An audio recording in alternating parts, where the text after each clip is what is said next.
So ayan guys, sa mga nagbaback sa akin na iniiwan nila is follow done na po.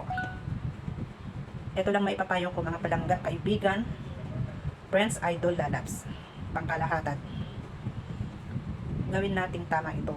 Huwag lang iiwan yung done, follow back. Follow done na. Follow back naman dyan.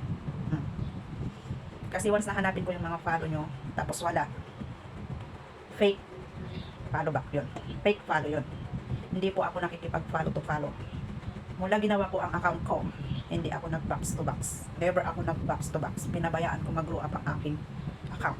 Pero once na ginawa mo po yan, kailangan ko lang yung totoong nag-follow ka. Yung mayroon ka pong ipapakita sa akin na, screenshot ba? Para makita ko kung talagang sulit ka. Hindi yung follow that.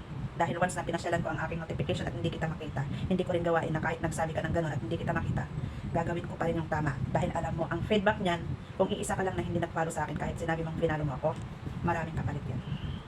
Kaya kung gawain mo yan, huwag mo na ituloy dahil hindi ka mag-success kung ganyan. Dapat, kapag nag-follow ka, makikita ka sa notification. Ganun lang po. Dahil never ako nakipag-follow to follow. Pinapabayaan ko mag-grow up ang aking Facebook account. Nagpo-post lang ako. Tapos, ito yung tamang pakikipag-follow to follow ha. Manood ka ng video in 60 seconds. Huwag mo nang ipagdamot yun. Pagkatapos, i-like mo siya. Mag-iwan ka ng comment na naaayon sa video. And then, i-follow mo siya. Kung nagustuhan mo, i-share mo na rin ang kanyang video. Pero, take note, ingat po sa pag-share, hindi bawal. Pagka-share mo, pag na-publish sa iyong account, mag-check ka sa iyong profile recommendation. Dahil hindi mo alam kung mayroong violation ng isang account.